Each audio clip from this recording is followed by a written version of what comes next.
Hi, this is Jerry Dreesen. I am the executive director here at the Association of PEMF Professionals. And what we want to attempt to do is a weekly topic broadcast. And today's broadcast is based on a lot of the questions that we see out in the PEMF interwebs, Facebook posts, and things like that. And one of the top questions people are asking about is what is the difference between analog and digital?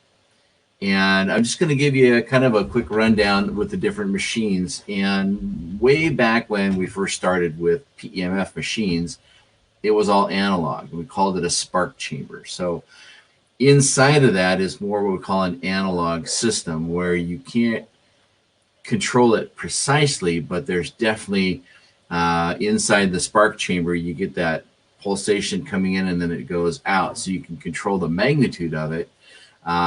There's a lot more about what's inside the spark chamber that I'm not going to go into, but if you can imagine that there are a couple of pins that share that space, and inside that is the amount of power that goes out, and then it's calibrated within a certain amount of bandwidth, hertz, when it goes out into your attachments. And sometimes with time or with age, a spark chamber can actually become stronger, because each time there's voltage between those pins, there's a little bit of wear and tear, and after a while it starts to wear down enough that the gap is bigger and there's more power. Now you can take your machine and send it into the company that made it for you, and they can replace the pins. There's even another company that's out there, one of the newer, well, not newer companies, but they have a newer machine that they themselves have taken on, where it actually auto recalibrates. And so that's kind of an interesting thing that they've got going on, which helps out a lot of people staying consistent. Now on the other side, you've got digital, and digital is pretty much just a chipboard that's sending out this signal. Now it can reproduce a sawtooth signal just like an analog can, but it's a little smoother, and you can definitely tell the difference. But the other thing is it's very, very accurate, and that's kind of the spin-off of a digital machine.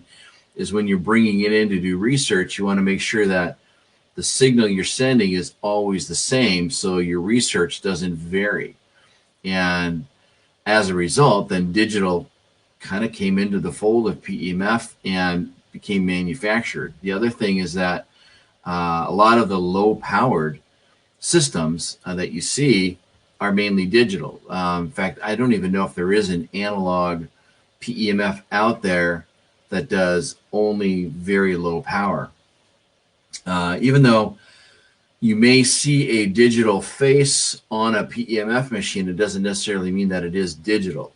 So it can calibrate and send an analog signal through the system, and it appears to be digital. So that's one of the things to be careful of when you're buying is, is it digital or is it analog? But the other thing I wanted to talk about too is, in the digital world, like a 5 is a 5, a 2 is a 2. And that is kind of better for home use using a digital, but it's also probably the better choice for traveling, because there's very little upkeep for it. It travels well, travels light. As you know, a spark chamber can be pretty heavy, especially when you have the larger versions. But then also the maintenance is less, although any kind of machine that is digital still needs maintenance, for example, with a fan or something like that. And it can be, our research says that it's probably around 8% on average of machines need to have some kind of maintenance done on it that are digital. And then finally, some of the things that are great in what's happening in the PEMF world, when you take a look at some of the research papers that are out there, is fighting and combating parasites.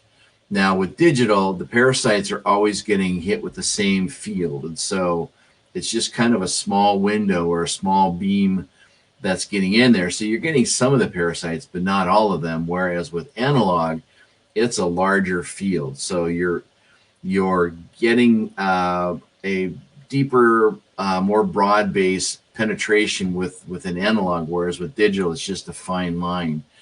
And so you're not going to be able to get as much parasitic death, is how I guess I'd put it that way, than what you would with an analog. So that is kind of the basic overview on between analog and digital. And I want to thank you for your time. It's going to be short. These are not designed to be a 30-minute monologue on things. It's just going to be some of the basics. And again, it's based on your questions. So we've got lots of these lined up. We're going to try and do them on a weekly basis. And if you have any questions, throw them down below. Even after this is done recording, we'll get you answered. If you'd like to see us talk about a topic, add that as well. And again, this is Jerry Dreesen, the Executive Director for the AOPP. And I wish you a great day, and we'll see you again next week.